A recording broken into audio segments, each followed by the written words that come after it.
F'dak iż-żmien, Ġesu qal lid-dixxipli tiegħu: Dan hu l-kmandament tiegħi, li tħobbu lil xulxin kif ħabbejtkom jien. Ħadd ma għandu mħabba akbar minn din li wieħed jagħti ħajtu għal ħbiebu. Intom ħbibi jekk tagħmlu dak li jiena nikmandakom. Ma nsejħilkomx aktar qaddejja, għax il-qaddej ma jafx x'jagħmel żidu. Sejjaħtilkom ħbieb, għaliex kull ma smajt mingħand missieri jiena għarraftulkom. Mhux intom għażiltu lili, imma jien għażilt lilkom. U ħtartkom biex tmorru tagħmlu l-frott, u l-frott tagħkom jibqa' ħalli kull ma titolbu lill-missier f'ismi huwa jagħtihulkom. Dan hu li qiegħed nikmandakom, li tħobbu lil xulxin. Il-kelma tal-mulej. Is-silta meħuda mill-kapitlu 15 tal-Vanġelu skont San Ġwan, Ġesu fid-diskors tiegħu tal-aħħar, il-diskors ta' tluq, imma d-diskors ukoll tal-imħabba kbira illi huwa jħalli bħala wert lill-apostli lill-Knisja dil-imħabba li kull saċerdot fl-istorja ikompli iwassal lid-dinja illum. Noqogħdu bil-qiegħda. Issa sejrin propju nassistu għall-ewwel mument importanti ta' din l-ordinazzjoni presbiterali, l-għażla tal-kandidat li għas-sejħa li ssirlu jersaq quddiem l-isqof u jagħmel l-impenn tiegħu aktar il-qudiem illi jiġi ordnat saċerdot. Jersaq dak li se jkun ordnat presbiteru, id-djaknu Gabriel Vella, mill-parroċċa tal-Immakulata Kunċizzjoni u San Giuseppe fil-Qala. Hawn jien.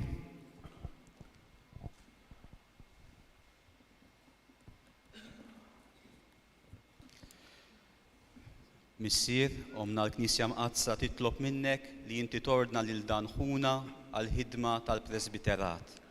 Taf jekk jistħoqlux?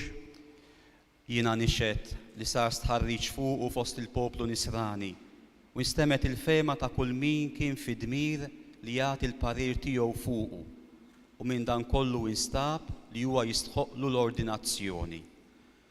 Blajnuna tal-mulej Alla u tas-Salvatur tagħna Ġesu Kristu, aħna nażlu lil dan ħuna Gabriel għall-ordni tal-presbiterat. Inroddu ħajr lill-Alla.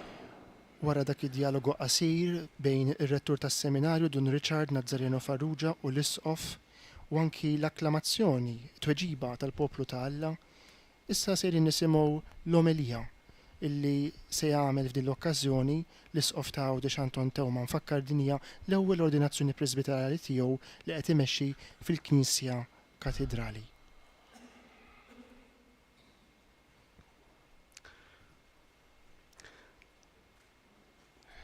Il-barranin li jiġu f'pajjiżna. Dawk li ma jafux b'Ġesu. Kif taħsbu li jindunaw li aħna nsara? Tgħidu li daqs kemm għandna knejjes kbar, kif tasal Għawdex tara kull knisja kbira. Imma f'ħafna pajjiżi tal-Ewropa tan-Nord ukoll hemm ħafna knejjes kbar, illum mużewijiet. Tgħidu li daqs kemm nagħmlu purċissjonijiet u festi mhux bil-fors jindunaw. Imma l-festi ma jsirux biss marbutin mal-knejjes jew mal-fidi, imma jistgħu jsiru marbutin ma' okkażjonijiet u tifkiriet oħra tal-pajjiż.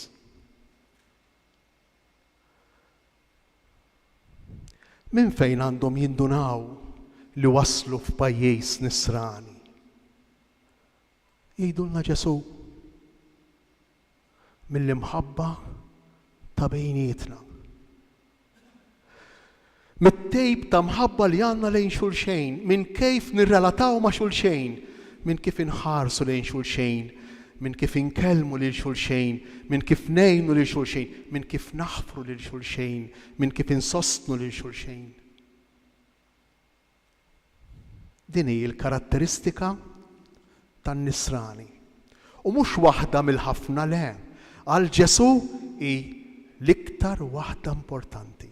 Natikom kmandament ġdid, hekk smajna żewġ teħdu tilu. Natikom kmandament ġdid li tħobbu lil xulxin. Jekk tiftakru llum il-Vanġelu beda natikom kmandament, ħobbu lil xulxejn. U jispiċċa natikom kmandament. Dan hu li nikmandakom, ħobbu lil xulxejn. Interessanti għax għalkemm jissejjaħ kmandament, imma li nħobbu lil xulxejn fil-fatt mhux kmandament kif is-soltu nifhmuh. Il-kelma użata fl-oriġinal mhix kmandament, imma tista' tfisser l-iktar ħaġa li għandu bżonn il-bniedem. Dak li jimmira għalih kull wieħed u kull waħda minna li nħobbu lil xulxejn. Mela mhux biss, mhux impożizzjoni, imma hi r-realtà li hemm fil-fond tal-qalb tiegħi, tal-qalb ta' kull wieħed u kull waħda minna. U jekk hawn knisja, jekk hawn saċerdoti, jekk illum qegħdin hawn biex niċċelebraw ordinazzjoni, qegħdin sempliċiment ngħinu lill-komunità nisranija tikber f'din il-karatteristika partikulari, il-karatteristika tal-imħabba. Gabriel se jkun wieħed mill-bennejja tal-komunjoni. Aħna msejħejn il-kol kemm aħna, kull wieħed minna aħna s-saċerdoti biex inkunu bennejja ta' komunjoni. Imma din il-kelma bennejja ta' komunjoni għandha ħafna konsegwenzi, ħafna konsegwenzi. Kif inkunu bennejja ta' komunjoni? L-ewwel qabel kollox qalulna Ġesu. Kif se nħobbu? Kif ħabbejtkom jien. Xi fisser dan? Nissalbu l-koll kemm aħna għal ħaddieħor iwa wkoll, imma qabel hemm bżonn ta' xi ħaġa iktar fundamentali, iktar importanti u li min din x'inhi? Li jien naraf, li jien nagħmel esperjenza, li jien tinduna li Ġesu iħobbok tant li miet għalik. Iħobbok bimħabba li m'hemmx oħra ikbar minna. Iwa int. Kull wieħed u kull waħda minna li qegħdin hawn u ġew il-lejla. Mod speċjali aħna s-saċerdoti. U kif nistgħu nagħmlu esperjenza kontinwa aħna s-saċerdoti u intom magħna, imma l-ewwel aħna ta' din l-imħabba infinita illi Ġesu għandu għalina kif jgħidilna jekk nisimgħu il-kelma tiegħu. Faċli biex nifhmuha. Inti kif taf li r-raġel tiegħek jew il-mara tiegħek tħobbok? Kif taf? Jekk titkellem tgħidilha u terġa' tgħidilha imma qisek met xejn. Inti x'tikkonkludi? Imma jekk tgħid u kull kelma li inti tgħid tiġi maqbuda, tiġi reċepita, tiġi mismuha u tiġi mwettqa mill-persuna l-oħra. Inti x'tikkonkludi? Jien importanti għal persuna l-oħra. Jien importanti għal raġel tiegħi, jien importanti għal mara tiegħi. Mela kif nafu kemm inħobbu lil xulxejn? Minn kemm nisimgħu. Kif nistgħu insiru nafu li Alla jħobbna tassew? Minn kemm nisimgħuh. Minn kemm nisimgħu l-kelma tiegħu. U meta nisimgħuh ikellimna tassew, il-kol kemm aħna naslu għal konklużjoni waħda. Aħna tassew maħbubin. Aħna tassew maħbubin. U b'din l-imħabba x'ser nagħmlu? Inħadmuha ma' xulxejn. L-ewwel qabel kollox aħna s-saċerdoti. Il-fraternità saċerdotali. Bennejja tal-komunjoni ta' bejnietna. L-ewwel qabel kollox. U mbagħad ngħinu hemm fejn inkunu naħdmu fir-realtajiet, fil-parroċċi, fid-dinja, fir-realtà tad-dinja, fuq ix-xogħol, qalb il-ħbieb, hemm fejn jiltaqgħu n-nies, inkunu bennejja ta' komunjoni, bennejja ta' komunità. U jkompli Ġesu kemm hu sabiħ il-Vanġelu. Ma nsejħilkomx għaddejja, le maħniex għaddejja. Imma nsejħilkom ħbieb. X'inhi d-differenza bejn għaddej u ħabib? Għaddej għandu x'jaqsam ma' min? Ma' sejt, ma' padron. U ħabib, ma' min għandu x'jaqsam? Ma' ħabib. Nifhmu għad-differenza ma rridux erf kbir biex nindunaw li Ġesu qiegħed jittrattana fuq l-istess livell tiegħu. Ma nsejħilkomx għaddejja, nsejħilkom ħbieb. U din il-ħbiberija, din id-dinamika ta' ugwaljanza u ta' komunjoni bejnietna irridu nħadmuha fil-prattika, fil-ħajja tagħna ta' kuljum, fid-diskussjonijiet tagħna, fil-mod ta' kif niddeċiedu, fil-mod ta' kif inħarsu naraw il-Knisja l qudiem. Is-sinodalità flimkien. U jkompli Ġesu, mhux intom għażiltu lili, ma jien għażilt lilkom. Aħna minn għalina qegħdin hawn għax iddeċidejna li niġu hawn il-lejla. Le. Irriflettu naqra, irriflettu ftit.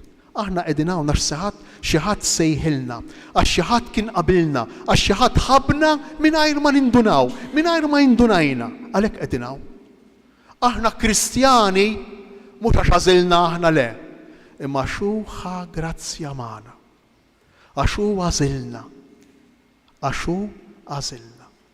U għalfejn għażilna? Għażilna biex nisimgħu il-kelma tal-imħabba tiegħu, inħobbu lil xulxin u lill-oħrajn, u dan hu l-frott biex tagħmlu l-frott, u dan il-frott jibqa'. Dan il-frott jibqa' ma jsaddaċ, ma jittikilx mill-kamla. Dan il-frott ma jispiċċax bħal ma jispiċċaw il-flus u l-ġid tad-dinja. Dan il-frott jibqa'. Kemm hawn nies li huma vojta għandhom il-bwiet mimlija bil-flus. Il-kontijiet tal-bank mimlijejn imma vojta fil-qalb. Kemm hawn nies minn dawn? Għax jimlih lill-bniedem mhux il-ġid, imma l-imħabba. Il-persuni imdawrin miegħek dawk jimlewk. L-imħabba kif jifhimha Ġesu, l-imħabba li lesta li tagħti lilha nfisha. Ew nitolbu lil mulej il-lejla. Għal Gabriel mod partikolari, imma mhux għalih biss, għalina l-koll. Aħna qed ngħixu fi żmien fejn ngħidu m'hawnx vokazzjonijiet. Tifhmu nix ħażin ta'. M'hawnx vokazzjonijiet mhux għas-saċerdozju ta' jew għall-ħajja reliġjuża. M'hawnx vokazzjonijiet lanqas għaż-żwieġ. Naħseb li l-kol kemm intom qrajtu għall-istatistika li ħarġet dawn il-ġranet. F'Malta huwa l-iktar pajjiż li fl-Ewropa l-inqas pajjiż li jiddivorzjaw fl-Ewropa veru, imma l-inqas pajjiż li jiżżewġu fl-Ewropa. L-inqas pajjiż li jiddivorzjaw u l-inqas pajjiż li jiżżewġu. X'jiġifieri vokazzjoni? Tgħix il-ħajja tiegħek bħala sejħa u risposta. Tgħix il-ħajja tiegħek fid-dialogu. Ma tgħix il-ħajja tiegħek waħdek qisu teżisti inti biss. Ma tgħix il-ħajja tiegħek b'sens kbir ta' autosuffiċjenza. Int biżżejjed għalik innifsek minn għalik, minn għalik, minn għalik. U sa dan it-tant qiegħed jiżdied id-dwejjaq, sa dan it-tant qed tiżdied id-depressjoni, sa dan it-tant jiżdiedu s-suwiċidji, sa dan it-tant jiżdied l-inkwiet fil-qalb. Ejjew nemnuh lil Ġesu, dan hu li għandna bżonn. Kmandament mhux li ġej minn barra. Ħobbu lil xulxejn kif ħabbejtkom jien. Le, mhux ġej minn barra. Imma kmandament li qiegħed fil-qalb tagħna. Huwa l-iskop ta' ħajjitna. Interessanti l-kelma li tintuża bil-Griek, entele, entelos. Telos huwa l-iskop. Aħna nfittxu dan f'ħajjitna. Ejjew nitolbu lil mulej. Biex il-koll kemm aħna narfu li msejħejn biex inħobbu tassew lil xulxejn. Ejjew nitolbu lil mulej biex qabel xejn ngħixu kull Ewkaristija bħal din tal-lejla bħala att ta' mħabba sħiħa illi għandu għalina. L-imħabba agape, l-imħabba illi bija Ġesu jagħti ħajtu għalina. Hu, kul, dan ġismi, hu, ixrob, dan demmi. Ejjew aħna li ngħiduha kuljum fil-quddiesa. Nippruvaw nagħmluha konkreta, prattika, vera fil-ħajja tagħna. Ma' xulxejn l-ewwel imbagħad man-nies li niltaqgħu magħhom. U jiġu l-vokazzjonijiet. U l-ħajja terġa' ssir dialogu. Ma tibqax monologu autosuffiċjenti ta' egoċentrizmu u narċisizmu. Il-mulej jagħtina l-kol kemm aħna li l-lejla inġeddu fina x-xewqa li nħossu l-imħabba li għandu għalina biex nejxuha fl-imkien, nejxuha ma dawk li laqqana magħhom, mo speċjali ma dawk li għandhom l-iktar bżonn, dawk li huma fl-aħħar il-batuti. L-omelija ta' l-Isqof ta' Għawdex Anton Tewma f'din iċ-ċelebrazzjoni tal-ordinazzjoni presbiterali ta' Gabriel Vella fil-Katedral ta' Għawdex. Tkellem dwar kif is-saċerdot mistieden ikun bennej tal-komunjoni fuq l-istedina ta' Ġesu lill-apostli biex jibqgħu fl-imħabba tiegħu biex ikunu huma wkoll xandara ta' din l-imħabba. Intant niskużaw ruħna ma' dawk li qed isegwuna permezz ta' televiżjoni jew fuq il-YouTube għall-interruzzjoni teknika illi kellna. Iċ-ċelebrazzjoni ta' din l-ordinazzjoni presbiterali issa tkompli bil-mumenti eżies tal-weda tal-mażul, il-litanija tal-qaddisin, it-tqejjed tal-idejn u t-talba konsagratorja u fl-aħħar nett id-dilka biż-żejt Qabel imqaddes. jirċievi l-presbiterat, Gabriel se jistqar ir-rieda tiegħu li jersaq għal dan is-sagrament. Wara, flimkien mal-Knisja kollha, nitolbu lil Alla bl-interċessjoni tal-qaddisin sabiex ibirku, iqazzu u jikkonsagrah ministru tiegħu. Imbagħad permezz ta' tqejjed tal-idejn u t-talba konsagratorja, Gabriel jirċievi l-qawwa tal-Ispirtu Santu u jiġi konsagrat lil Alla bħala presbiteru. Nibqgħu bil-qiegħda. L-Isqof issa jersa fuq il-faldistorju jew aħjar is-sedja tiegħu fin-nofs tal-Presbiterju minn fejn se jmexxi l-ewwel parti, il-weda tal-mażul. Gabriel ideħ fidejn ir-raj ta' djoċesi jagħmel il-wedit tiegħu ta' ubbidjenza imma wkoll illi dan l-impenn tiegħu bħala saċerdot ta' Kristu u tal-Knisja iwettqu b'fedeltà u sal-aħħar. Aziz ibni, qabel tersaq biex tirċievi l-ordni tal-presbiterat, jeħtieġ li tisqar quddiem il-poplu ir-rida tiegħek li tidħol għal dan l-uffiċċju. Trid int taqdi bla eda l-uffiċċju tas-saċerdozzju fil-grad tal-presbiteri billi taħt it-tmexxija tal-Ispirtu Santu tira l-merħla tal-mulej bħala kooperatur tajjeb tal-ordni tal-isqfijiet. Iva irrid. Trid int taqdi bil-għaqal u kif jixraq il-Ministeru tal-Kelma fix-xandir tal-Evanġelju u fit-tifsir tal-fidi Kattolika. Iva irrid. Trid int tiċċelebra bit-tieba u l-fedeltà il-misteri ta' Kristu skont it-tradizzjoni tal-Knisja, speċjalment is-sakrifiċċju tal-Ewkaristija, is-sagrament tar-rikonċiljazzjoni, għat-tifħir ta' Alla u t-qaddis tal-poplu Nisrani. Iva irrid. Trid int flimkien miegħi titlob il-ħnina ta' Alla għal poplu fdat lilek. Intu tħares bla eda il-kmandament li titlob dejjem. Iva irrid. Trid tingħaqad dejjem aktar ma' Kristu, il-qassejs il-kbir li tali lu nnifsu lil missier bħala vittma bla teba għalina u li flimkien miegħu tikkonsagra ruħek lil Alla għas-salvazzjoni tal-bnedmin. Iva irrid bla għajnuna ta' Alla. Dan huma l-proponimenti li id-Diaknu Gabriel qiegħed jagħmel sabiex iwettaq fil-ħidma tiegħu ministerjali bħala presbiteru ġdid. Gabriel. Issa il-weda tal-ubbidjenza.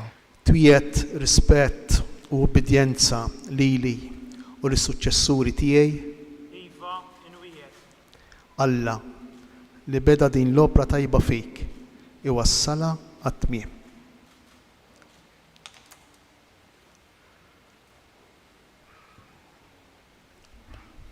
L-Isqof issa sejjer jistedinna sabiex nitolbu Inqumu għal dan bil-wieqfa. il-kandidat għall-ordni tal-Presbiterat flimkien mal-Knisja kollha mhux dik hawn fl-art biss imma wkoll dik fis-sema il-litanija tal-Qaddisejn.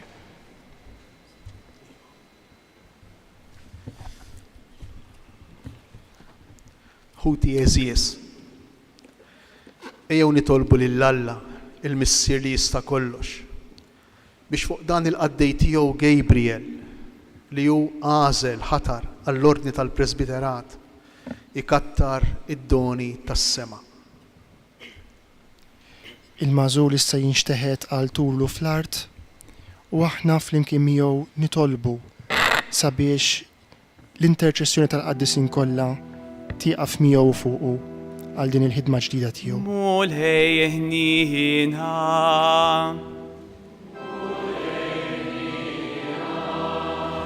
Kristu ħnina.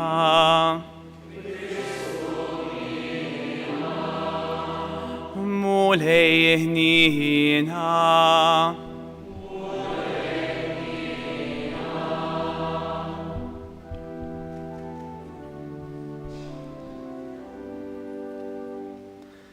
Addisa Marija Alla,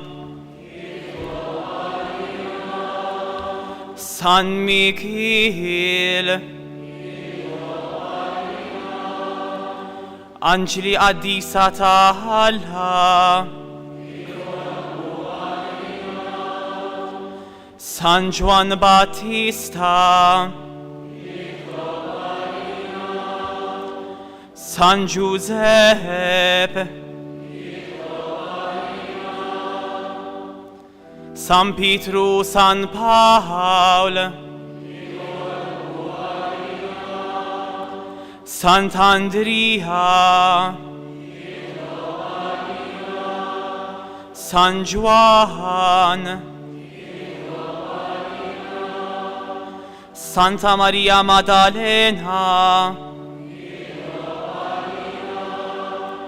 San Stefano, San Ignazio d'Antiochia, San Laurenz, San Publio, San George, Santa Perpetua o Santa Felicità, Sant'Agnese, Santa Margherita, Sant'Ursula, San Girgor, Santu Istine, Sant'Atanasio, San Basilio, San Girgor, San Martin, San Geminiano, San Celestino l-Ewwel, San Cirillu, San Metodju, San Carlo Borromeo, San Giovanni 23, San Paolo 6, San Giovanni Paolo Vittini, San Benedetto, San Francisco, San Domenico, Sant'Antonita Padova, San Bernardino da Siena, Sant'Ignazio da Loyola, San Francisco Saverio, San Filippo Neri, San Juan Maria Vianney, San Gabriel tal-Addolorata, San George Preka, San Pio ta' Petrelcina, Santa Catarina ta' Siena, Santa Teresa ta' Avila, Santa Teresa tal-Bambin Gesù, Santa Rita, Santa Rosa ta' Lima, Santa Teresa ta' Calcutta, Beatu Pio Disa, Beatu Nazio Falzon, Beatu Carlo Acutis, Beata Maria Diodata Pisani, intom qaddisin kollha ta' Alla.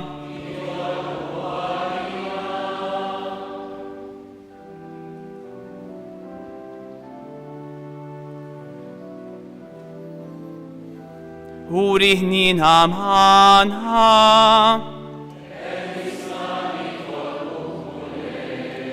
min kull deni, min kull dnub, mil-mewt ta' dejjem, bl-inkarnazzjoni tiegħek,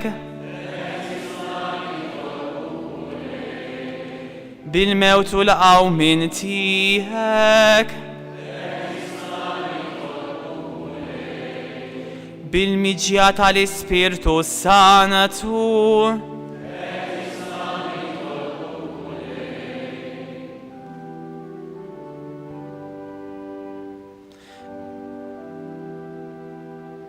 mitin bin,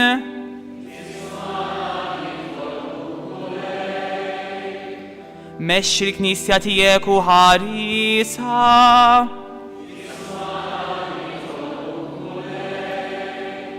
żomm il-Papa u l-ordnijiet kollha tal-Knisja fir-rabta ma' qazza tiegħek,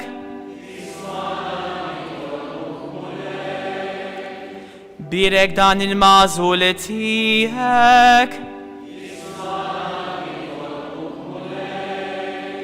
birek u qaddes dan il-mażul tiegħek,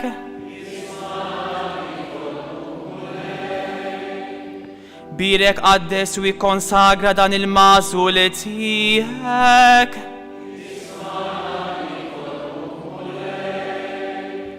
għati paċi u ftehim tassew lill-popli kollha.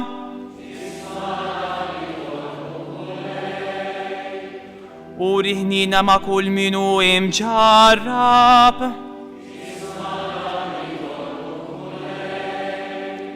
Qawwimna u ħarisna fis-servizzi maqaddes tiegħek.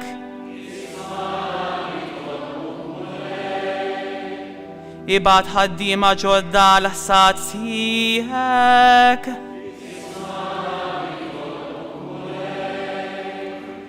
Ġesu iben ta' Alla l-ħaj.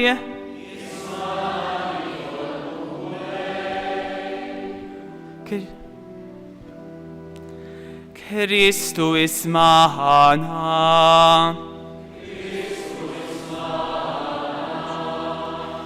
Kristu il-qattalb tagħna. Kristu il-qattalb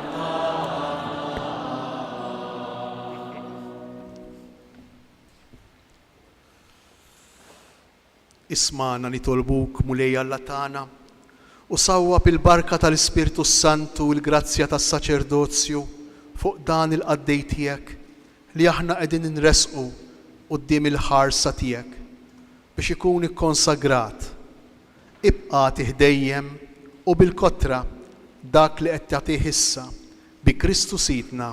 Amen.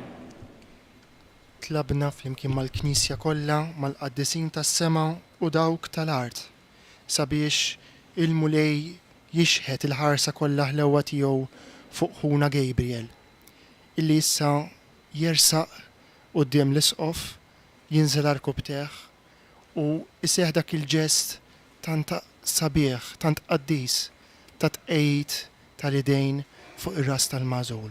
Fiskiet nitolbu għal dan ħuna.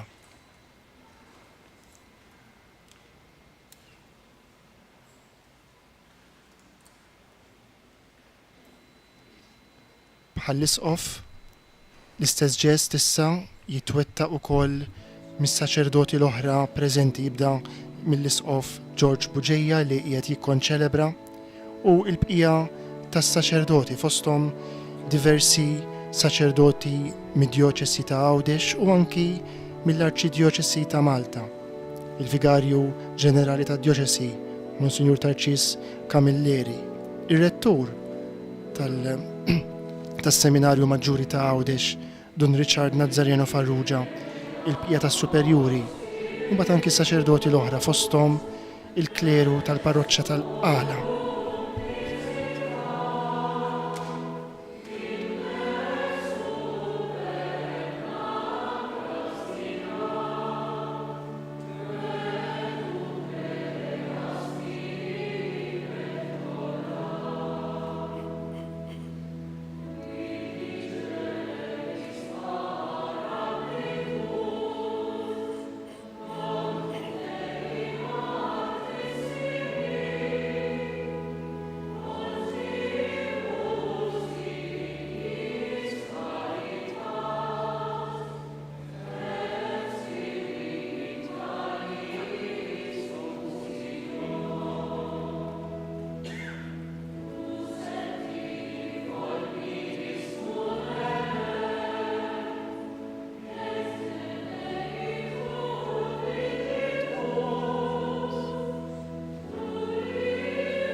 it-talba antika u għażiża tal-Veni Creator. Insejħu lill-Ispirtu Santu fuq dan id-djaknu jew aħjar issa saċerdot ġdid Gabriel Vella. Insejħu wkoll l-isem Qaddis ta' Alla. Llum il-Knisja fil-kalendarju tagħha tal-qaddisin tfakkar il-Franġiskan San Bernardin ta' Siena illi għex fis-seklu 15, magħruf ukoll bħala l-Apostlu tal-Italja, missjonarju kbir li xerret id-devozzjoni lejn l-isem imqaddes ta' Alla, l-isem imqaddes ta' Ġesu, dik il-monogramma bl-ittri IHS, l-ismijiet l-isem ta' Sidna Ġesu Kristu. Għalhekk nitolbu wkoll llum illi dan is-saċerdot ġdid iġor dejjem f'qalbu, f'moħħu, fuq fommu l-isem ta' Alla biex ixandru lill-poplu tiegħu. Il-kor issa jkanta Veni Lumen, mużika mir-repertorju ta' Teze.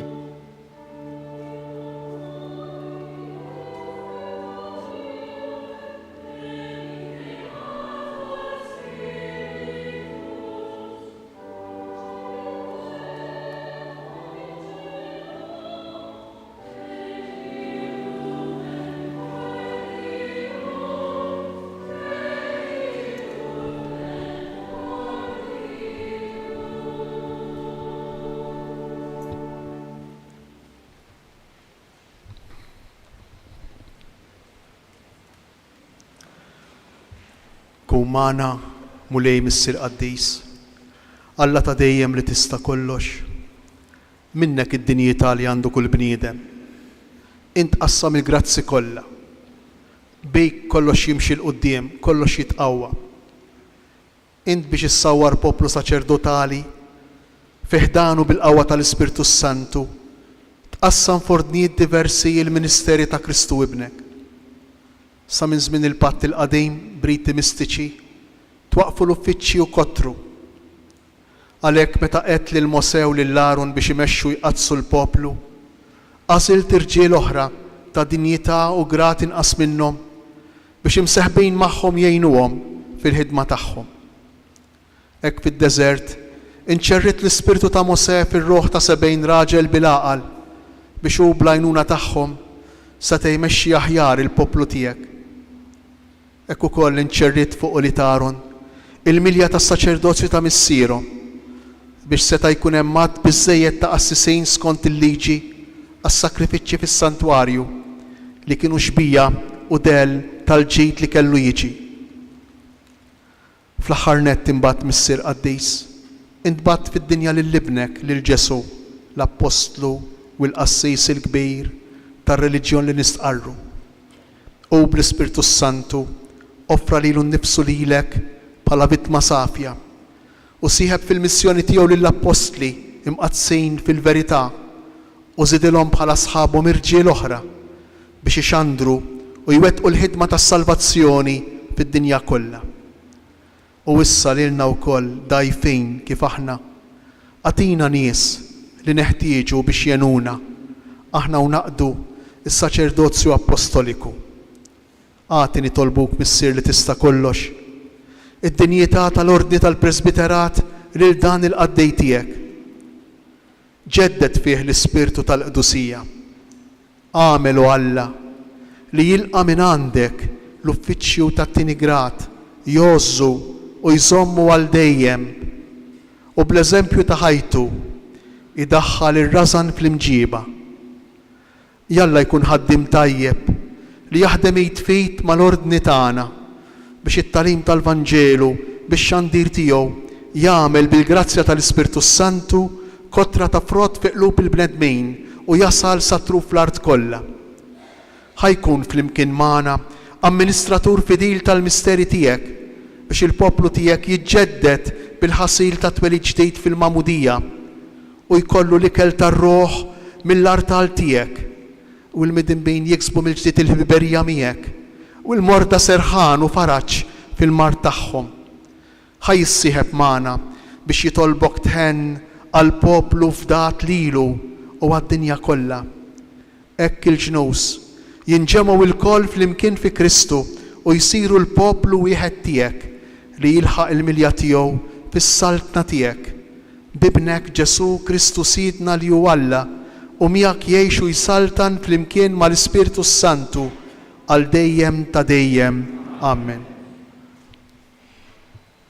L-isqof għadu kemm talab din it-talba konsagratorja, kemm xentwila imma illi tfisser fija il-ġajja salvifika illi il-mulej Ġesu ried illi fil-qalba tagħha jpoġġi is-sagrament tal-ordni sagri.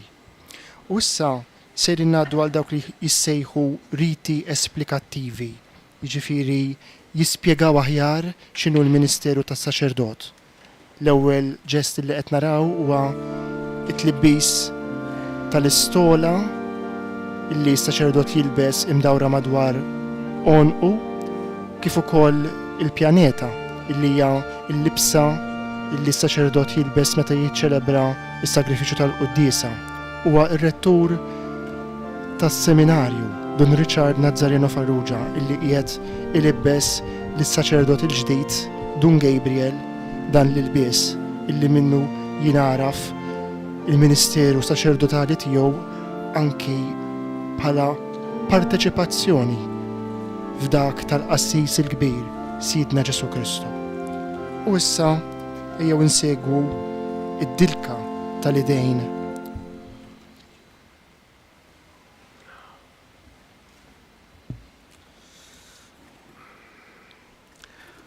il-mulej Ġesu Kristu li l-missier dilku bl-Ispirtu Santu u l-qawwa.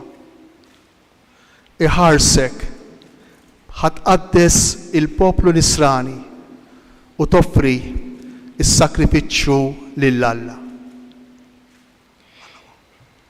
Iż-żejt sa mill-qedem kien sinjal tal-għażla illi Alla jagħmel minn fost il-poplu tiegħu ta' dawk li huwa irid għalih.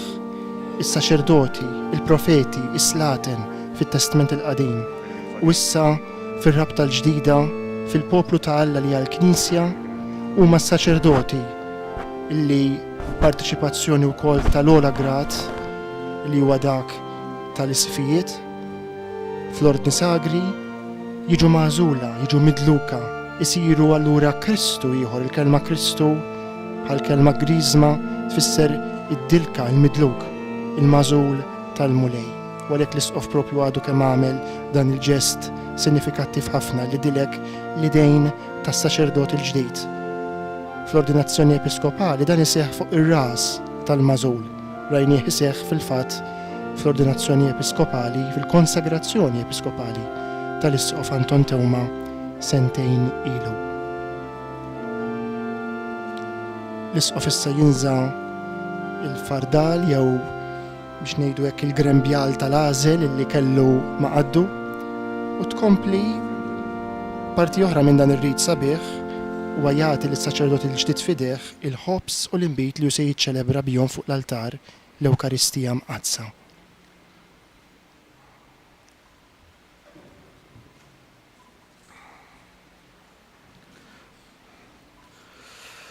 Aziz Gabriel, ilqa l-offerta tal-poplu qaddejs li se ssir lill-Alla. Ifhem sewwa dak li se tagħmel. Fassal ħajtek fuq dak li se jkollok f'idejk. Għamel li ħajtek tkun tixbaħ il-misteru tas-salib ta' Kristu.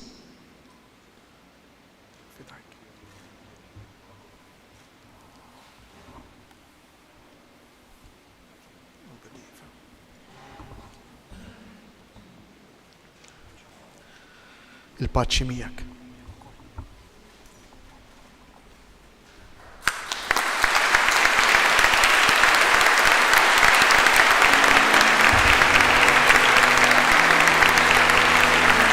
L-applaws tal-miġema jakkumpanja dan il-mument għażiż.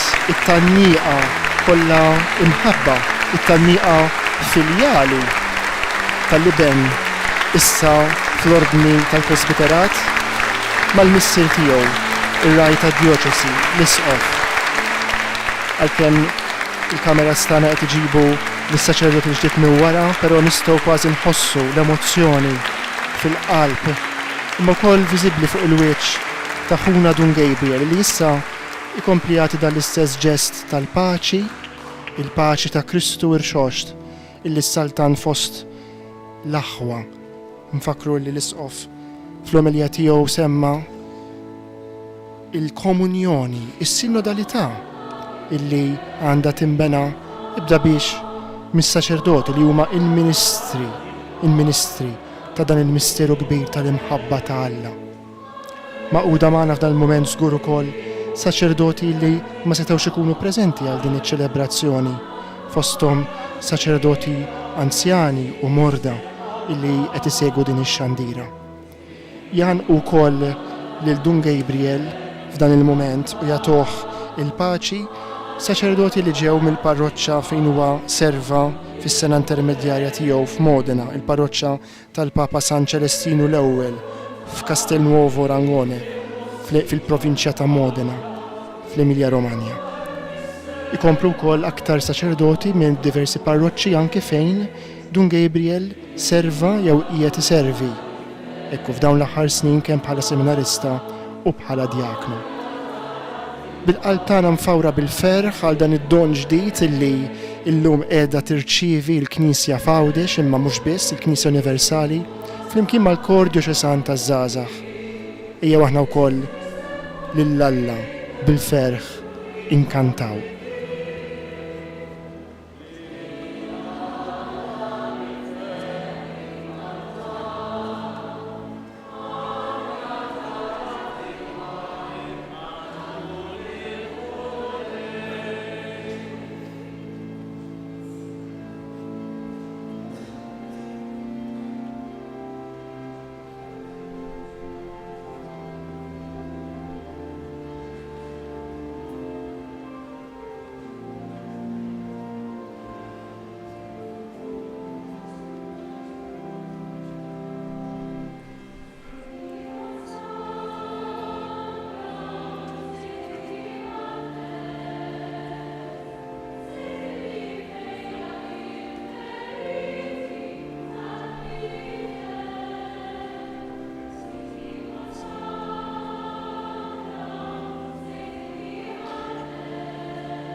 naħseb illi issa nistgħu naraw sew l-emozzjoni fuq wiċċ is-saċerdot il-ġdid tagħna, Dun Gabriel Vella, saċerdot għal dejjem, ikkonsagrat b'dan iż-żejt tal-Ispiritu Santu, il-fwieħa li tixteret issa permezz tiegħu fuq il-poplu kollu ta' Alla.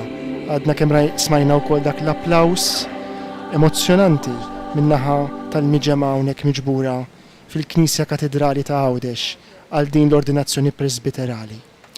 Il-liturġija tkompli issa il-quddisa bil-mument tal-offertorju, il-ħobs u l-imbiti li diġà ġew ippreżentati permezz tal-idejn tas-saċerdot u offruti fuq l-altar u għalhekk id-djakni issa jippreparaw l-altar għal ċelebrazzjoni tal-Ewkaristija, l-liturġija Ewkaristika, waqt li l-kor ikanta il-Amulejja.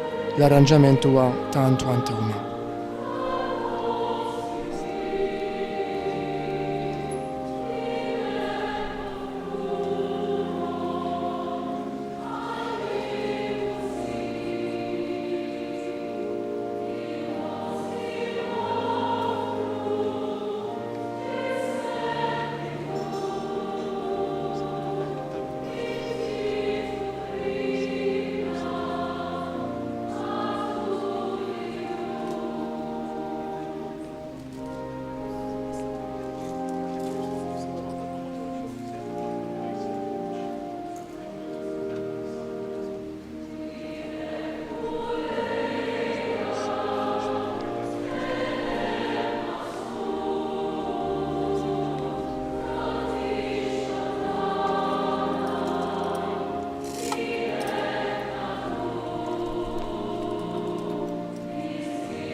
L-isqof bħalissa qiegħed jinċensa lis-saċerdot il-ġdejd.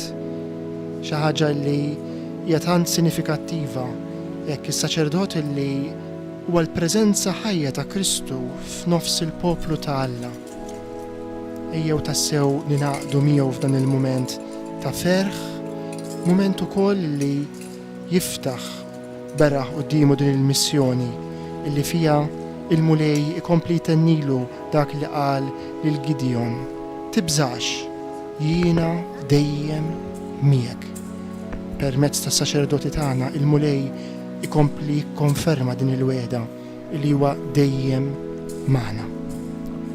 Infakrukom illi din hija xandira diretta mill-Katedral ta' Għawdex l-Ordinazzjoni Presbiterali ta' Dun Gabriel Vella.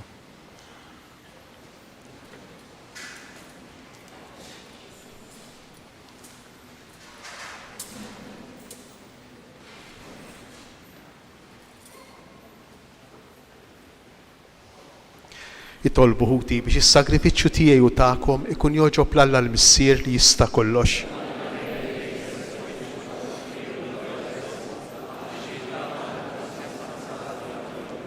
O Alla, intrid li s-saċerdoti tiegħek jaqdu l-artali mqazza u l-poplu tiegħek.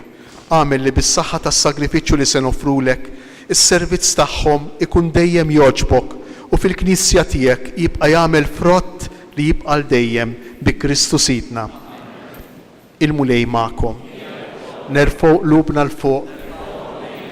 Nissu ħajr lill-mulej Alla tagħna. Sewwa u xieraq tas-sew mulej missier qaddis, Alla ta' dejjem li tista' kollox. Tajjeb u ta' ġid tas-salvazzjoni tagħna li dejjem u kullimkien inroddulek ħajr. Inti konsagrajt lil ibnek il-waħdini bl-Ispirtu Santu u għamiltu l-qassis il-kbir tal-patt il-ġdid li jibqa' dejjem. U biħsib li ma bħalu oġbok tordna li s-saċerdozzi waħdini tiegħu jibqa' dejjem fil-Knisja. Għax hu mhux biss iżejjen b'saċerdozzi regali li l-poplu miksub minnu, iżda wkoll fl-imħabba tiegħu għalina bħala ħutu jasel lil xi wħud u bit-tqejjid tal-idejn iseħibhom miegħu fil-ministeru qaddis tiegħu. U huma f'ismu iġeddu s-sagrifiċċju tal-fidwa tal-bniedem fl-ikla tal-għid li jħejju għal uriedek. Imexxu bl-imħabba l-poplu qaddis tiegħek, jgħixuh bil-kelma tiegħek u jqawwuh bis-sagramenti.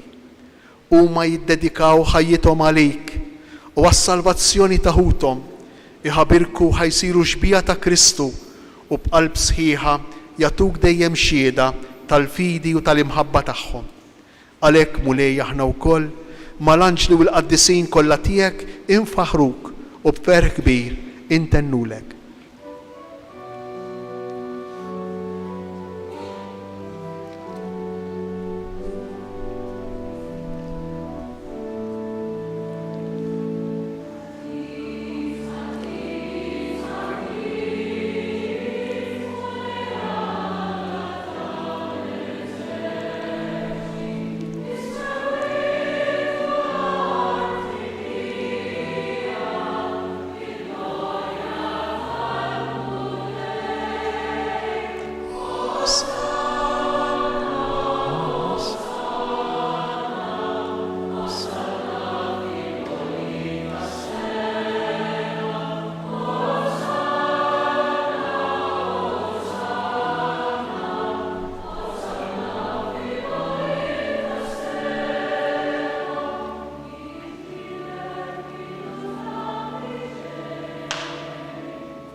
Missier ħanin, miċ-ċokon tagħna nitolbuk bibnek Ġesu Kristu Sidna, ilqa u birek dawn l-offerti safja u qaddisa li ġibna għas-sagrifiċċju. Aħna nofruhomlok l-ewwel nett tal-Knisja tiegħek qaddisa u Kattolika. Għatija sliem, ħarisa, aqada u mexxija mad-dinja kollha. Flimkien mal-qaddej tiegħek il-Papa Franġisku, miegħi qaddej tiegħek mingħajr ma jistħoqli. U mal-isfijiet mal-Isqof George li qiegħed jikkonċelebra u mal-isfijiet kollha li jħadnu jistqarru l-fidi vera u kattolika li għaddewlna l-Apostli. Ftakar mulej fil-qaddejja tiegħek u f'dawk kollha li hawn madwarna. Inti taf tajjeb il-fidi u r-rabta tagħhom miegħek. Għalihom aħna nofrulek u huma wkoll joffru dan is-sakrifiċċju ta' tifħir għal ġid tagħhom u ta' qrabathom biex jiksbu l-fidwa ta' ruħhom u jaqilgħu is-saħħa u s-salvazzjoni li jittamaw huma jresqu t-talb u x-xewqa tagħhom quddiemek Alla ta' dejjem ħaj u veru. Imseħbin mal-Knisja kollha f'xirka waħda ta' mħabba, inġeddu bil-qima t-tifkira tal-glorjuża dejjem Verġni Marija, Omm Alla u Sidna, Ġesu Kristu, tal-arus tagħha San Ġusepp u tal-apposti u l-martri tiegħek Pietru, Pawlu, Andrija, Ġagbu, Ġwanni, Tumas, Ġagbu, Filippu, Bartilmew, Mattew, Xmun u Taddew, Linu, Kletu, Klement, Sistu, Kornelju, Ċiprijan, Lawrenz, Krisogonu, Ġwanni u Pawlu, Kozma u Damjan, u tal-qaddisin tiegħek kollha, għal-merti u t-talb tagħhom, inna f'kollox u ħarisna. Ilqa nitolbuk mulej din l-offerta tagħna u tal-familja kollha tiegħek. Nofru ilek ukoll fis-sem il-qaddej tiegħek li joxbok tresqu għall-ordni tal-Presbiterat. Fil-ħnina tiegħek ħarislu d-don li tajtu u għamel li blajnuna tiegħek jaqdi sewwa u bil-frott l-uffiċċju li jent għażiltlu għalih. Birek u Alla li tolbuk din l-offerta. Għamel li tkun kollha kemm tiegħek, wettaqa għad-disa il-qaħħa biex issir għalina il-ġisem u d-dem ta' ibnek il-Aziz Sidna Ġesu Kristu. U għawl il-lejl qabel ma bata, ħal-ħobs f'idejn qaddisa u imbierka tiegħu. Refajnejh lejn is-sema, lejk Alla missieru li tista' kollox. Radlek il-ħajr, birek, qasam, tali d-disċipli tiegħu u qal. Ħudu u kulu il-koll minn dan, għax dan huwa ġismi li jingħata għalikom.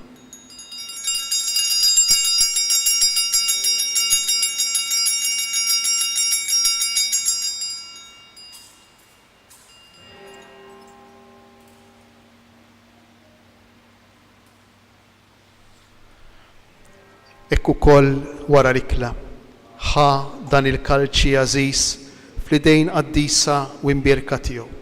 Reġa' ratt il-ħajr birek tali d-disċipli tiegħu u qal. Ħudu u ixorbu minnu il-koll, għax dan huwa l-kalċi ta' demmi tal-patt il-ġdid li jibqa' l dejjem. Id-demm li jixxerret għalikom u għall-bnedmin kollha għal maħfra ta' dnubiet. Għamlu dan b'tifkira tiegħi.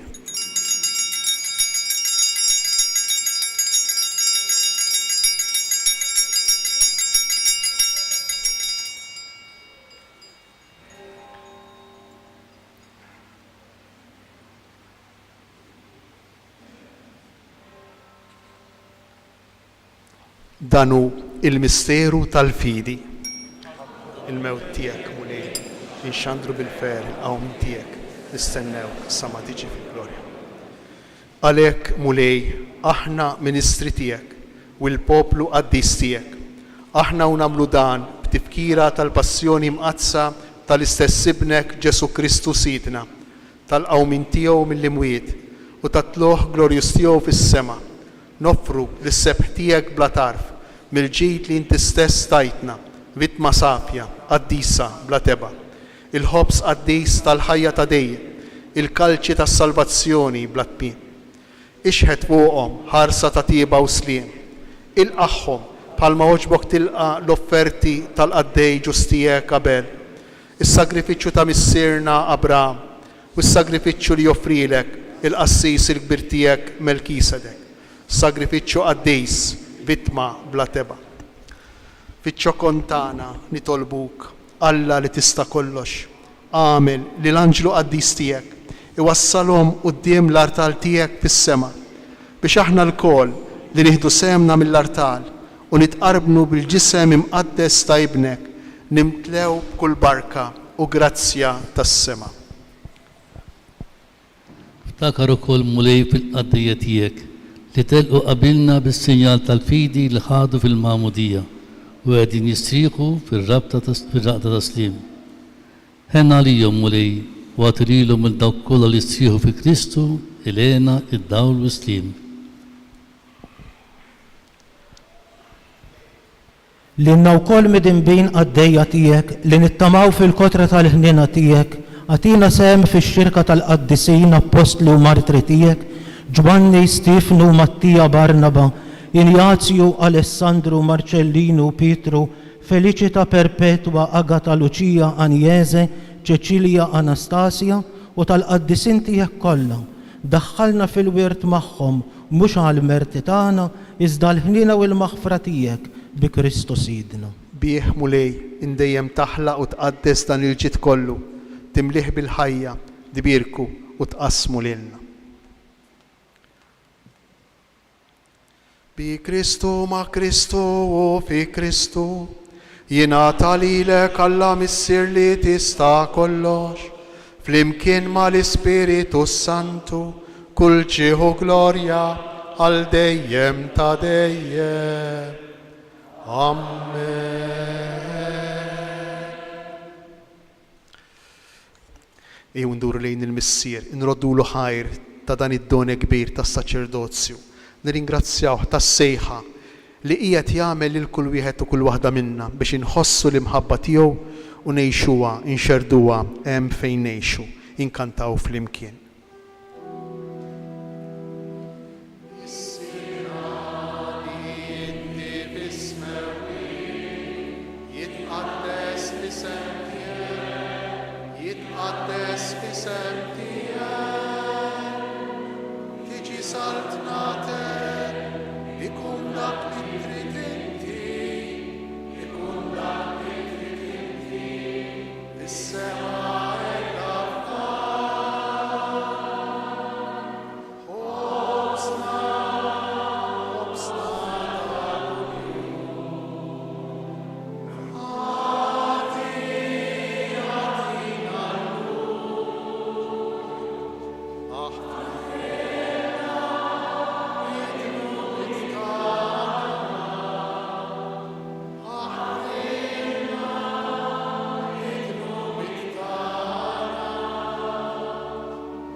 Eħlisna nitolbuk mulej minn kull deni, għatina fit-tieba u l-ħnina tiegħek il-paċi fi żmienna, biex inkunu ħielsa dejjem midnub u imħarsa minn kull inkwiet.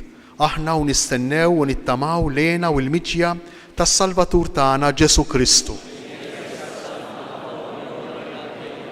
Mulej Ġesu Kristu, li qed lill-Apostli tiegħek inħallilkom isliem nagħtikom islim tiegħi.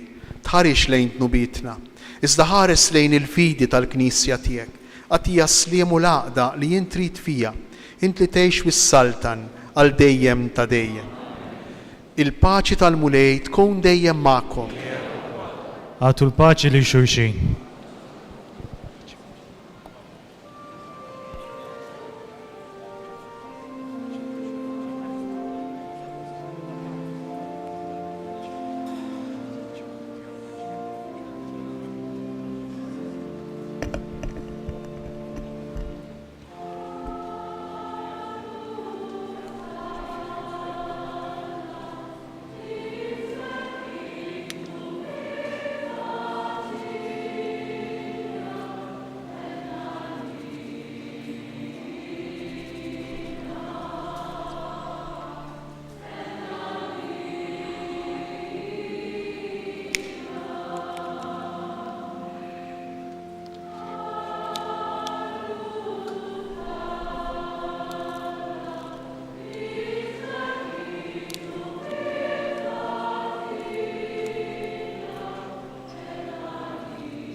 Dan hu l-ħaruf ta' Alla, dan hu Ġesu li jerfa' fuq l-ħtija tagħna. Ħenjin aħna li aħna mistiedna għal din l-ikla tal-ħaruf. Mulej ma jistħoqlix li tidħol taħt is-saqaf tiegħi. Żdejt kelma waħda u ruħi tkun infejqa. Sejjaħtilkom ħbieb għalilna Ġesu fil-Vanġelu. Hija stedina biex aħna inwasslu din il-ħbiberija unika, speċjali ta' Ġesu, il-ħabib il-kbir tagħna. Ħbiberija illi tista' tinbena jekk aħna nkunu bennejja tal-komunjoni. L-istedina li għamel l-isqof illum lil Dun Gabriel hija miftuħa għal kull imammet, għal kull imamda. Aħna msejħin nkunu bennejja tal-komunjoni. U l-komunjoni tilħaq il-qofol tagħha fis-sagrament sublimi tal-komunjoni, it-qarbin, il-komunjoni, l-Ewkaristija. Għalhekk aħna wkoll li ninsabu fid-djarna u ma nistgħux inkunu preżenti għal din iċ-ċelebrazzjoni fiżikament, aħna wkoll ninsabu f'komunjoni ma' dan is-sagrament kbir tal-imħabba ta' Alla għalina. Ġesu, jiena nemmen li inti nsabta bil-ħaq fis-sagrament tal-Ewkaristija. Irrid inħobbok fuq kollox u fuq kulħadd. Intaf li nixtieq nirċevik ġewwa fija, imma la darba bħalissa ma nistax nilqek fija sagramentalment, nitolbok tiġi fija spiritwalment. Ejja għandi Ġesu tiegħi biex jien niġi għandek. Ħeġġiġni bl-imħabba lik biex f'ħajti u f'mewti jiena nemmen dejjem fik, nittama fik u nibqa' nħobbok għal dejjem. Amen.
Fost il-miġema diversi mill-parroċċa tal-Qala fost l-oħrajn anki il-Ministru għal-Għawdex, Clint Camilleri li huwa propju mir-raħal tal-Qala.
O Alla l-aktar oli u glorjuż, dawwal l-qalb tiegħi, għatini fidi retta, tama ċerta u karità perfetta. Dak kien Alto e Glorioso Dio, l-innu jew aħjar it-talba illi niseċ il-fqajjar ta' Assisi, San Franġisk.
nitolbu.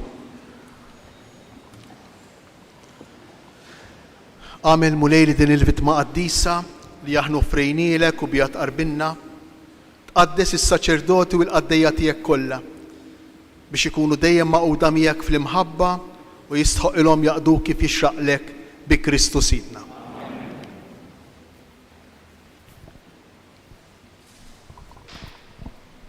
Fit-tmiem din iċ-ċelebrazzjoni nirċievu issa il-barka solenni mir-rajta d-djoċesi il-Mażajra. Imma qabel nisimgħu kelma ta' ringrazzjament mis-saċerdot il-ġdid.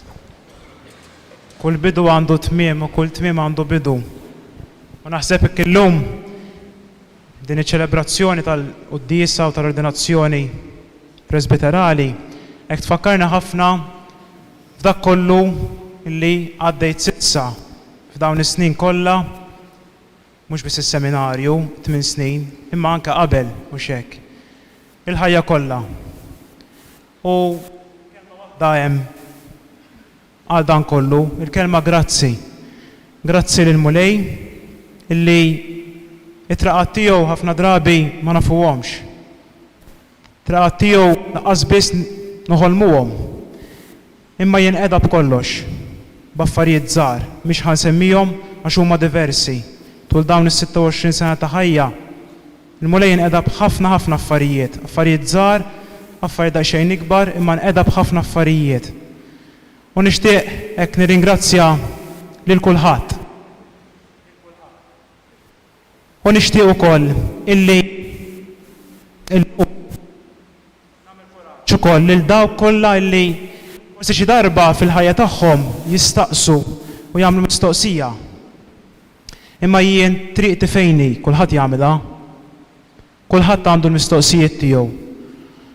U jien nista' ngħid illi f'dan l-aħħar sigħat jew almenu ġranet hekk qabel din l-ordinazzjoni kienu diversi persuni ċempluli jew jibgħatu messaġġ ismitlob għalija jew ismejja sad-dar u tibda tisma' min għandu ħaġa minn għandu oħra, kulħadd jesprimi x-xewqa tiegħu li titlob għalih. U wkoll fl-istess ħin innotajt kemm f'dawn il-jiem ħafna persuni jgħidulek nitlob għalik. Persuni ma tafhomx, jew forsi tafhom ftit. Nitlob għalik. U jiena nqishom dawn bħala attijiet kollha ta' mħabba. U nista' ngħid illi verament hekk inħossni maħbub mhux biss minn Alla, imma anke mill-poplu tiegħu. U naħseb li din tagħtina ħafna qawwa biex inkompli ngħid iva għal dak illi hu sejjaħ li għalih għax illum jispiċċa kif għedt huwa tmiem u bidu fl-istess ħin. Allura hekk fil-ħajja tagħna żgur illi kulħadd għandu bżonn kif qal l-isqof li jkun maħbub, imma wkoll li jħobb. Ma tkunx maħbub ma tistax tħobb. U naħseb illi din it-triq illi l-mulej sejjaħ li għalija hija triq li permezz tagħha nista' nħobb u naħseb li hija worth it. U għalhekk nixtieq nirringrazzjakom ilkoll, nirringrazzja il-parroċċa tiegħi, mod speċjali l-grupp taż-żgħażagħ li tlajt magħhom, trabbajt magħhom, għenuni, sostnewni, għadhom sal-lum u se jibqgħu żgur u jien se nibqa' żgur. Nixtieq nirringrazzja ħafna wkoll dak il-parroċċi kollha li dejt fihom l-ewwel sena l-katedral, imbagħad għamilt sentejn parroċċja taż-Żebbuġ. Nixtieq nirringrazzja wkoll lill-parroċċjani tas-sena barra fejn qattajt sena ġewwa Modena u hemmhekk ukoll kont f'parroċċja Castelnuovo Rangone, il-komune li huwa dedikat parroċċja lil San Celestinu, nixtieq nirringrazzjahom, żgur qed isegwuna bħalissa. Imbagħad meta ġejt lura parroċċja ta' Ansilem, preżentament fil-parroċċja ta' San George. Verament inħoss li tul dawn is-snin kollha ħassejt l-imħabba talla illi jurijili permezz ta' dawn ir-realtajiet. U żgur illi hu issa jixtieq u jrid li jien inkun strument ukoll tal-imħabba tiegħu għalikom u għall-oħrajn biex hu jasal għand kulħadd. U naħseb illi għalhekk huwa worth it, u għalhekk huwa tajjeb li forsi l-kelma mhix daqshekk ġusta u adattata li naħli l-ħin mal-oħrajn, li nisma' l-oħrajn. U għalhekk naħseb is-sabiħ tas-saċerdot li qed hemmhekk disponibbli, lest biex jisma' u m'għandu xejn xorbtu ma' xejn u ma' ħadd. Jalla verament hekk din tkun din hija t-talba tiegħi lil Ġesu li qed jgħid il-grazzja li ma nkun marbut l laqqas miegħi nnifsi ma' xejn imma marbut ma' kulħadd mal-poplu tiegħu. Għaliex is-saċerdot mhuwiex xi ħadd illi huwa xi protagonista imma l-protagonista huwa l-mulej Ġesu illi jinqeda b'istrumenti dgħajfa u limitati imma jinqeda bihom. U mhux biss bis-saċerdot imma jinqeda b'kulħadd. Hekk kif is-saċerdot huwa strument f'dejna anke kulħadd. Jien wasalt fejn wasalt għaliex sibt u ltqajt ma' diversi strumenti li Alla użawhom biex lili wassalni hawnhekk. U żgur li se jibqa' juża persuni oħra sabiex ikompli jurini u jenni niskopri l-imħabba tiegħu. Għalhekk hekk nixtieq nirringrazzjakom u nirringrazzjaw ħafna lil Mulej Ġesu li tagħna dan id-don. Id-don dan ir-rigal taħlilna l-koll. Lilna u dil-Knisja tiegħu.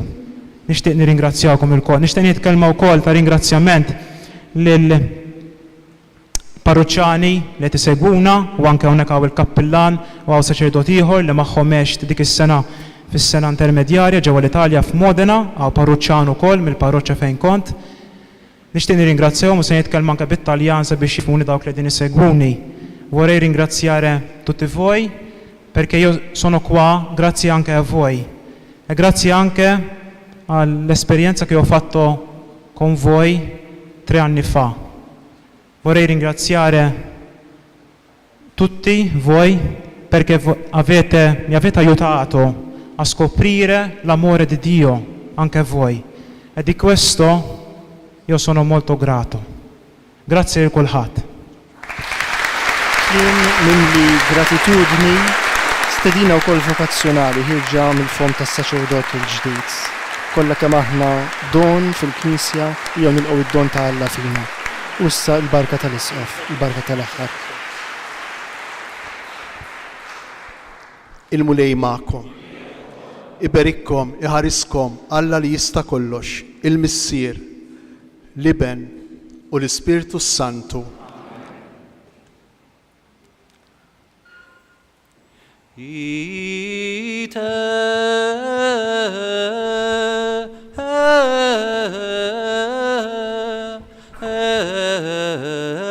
missa est.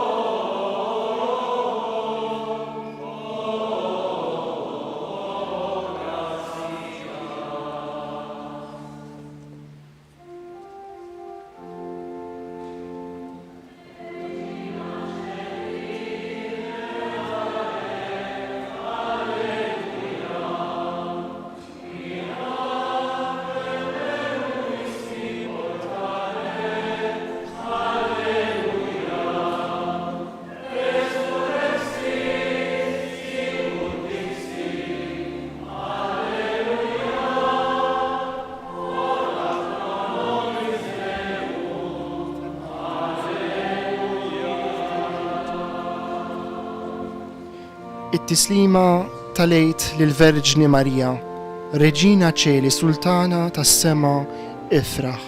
Nkomplu nagħmlu lill-Omna Marija f'dan ix-xahar sabiħ tagħha ta' Mejju bl-innu tal-poeta nazzjonali tagħna Duncan Msajna.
espressjonijiet u emozzjonijiet dawk li rajna fuq l-uċuħ mhux biss tas-saċerdot il-ġdid Dun Gabriel Vella ma wkoll tal-ġenituri tiegħu, il-raba, l-ħbib tiegħu li llejla ġew fil-katedral tal-Assunta fil-Belt Victoria biex jifirħu miegħu waqt li seħħ it-tqejt tal-idejn mill-isqof id-dilka biż-żejt mumenti tassew eżies. Nitolbu aħna wkoll lill-Verġni Marija u lil San Giuseppe illi huwa l-qaddis patrun flimkien mal-Immakolata tal-Parroċċja tal-Qala illi minna ġej ħuna Dun Gabriel. Bħalissa qed nisimgħu wkoll fl-isfond innu o San Giuseppe illi ġie tradott tal-Malti propju f'okkażjoni tas-sena Giuseppina. Aħna nixtiequ min-naħa tagħna nirringrazzjawkom eżies illi kontu ma' qudiem magħna għal din iċ-ċelebrazzjoni illi kienet animata bil-kant mill-Kor Djoċesan taż-Żgħażagħ. Grazzi b'mod partikolari lil Shake Television, lil newsbook.com.mt, kif ukoll id-diversi radijiet tal-parroċċi u servizzi ta' mezzi soċjali tal-parroċċja Awċin illi inaqdu magħna f'dan il-mument sabiex setgħu waslu din iċ-ċelebrazzjoni lil tant u tant illi xtaqu isegwuha.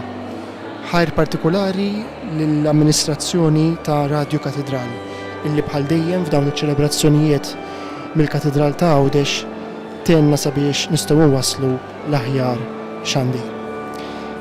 Appuntament għal ordinazzjoni oħra issa nagħtulkom għas 17 ta' Ġunju meta f'din l-istess Knisja Katedrali l-isqof imexxi l-ordinazzjoni djakonali ta' Matthew Bajjada mill-Parroċċja tal-Arb.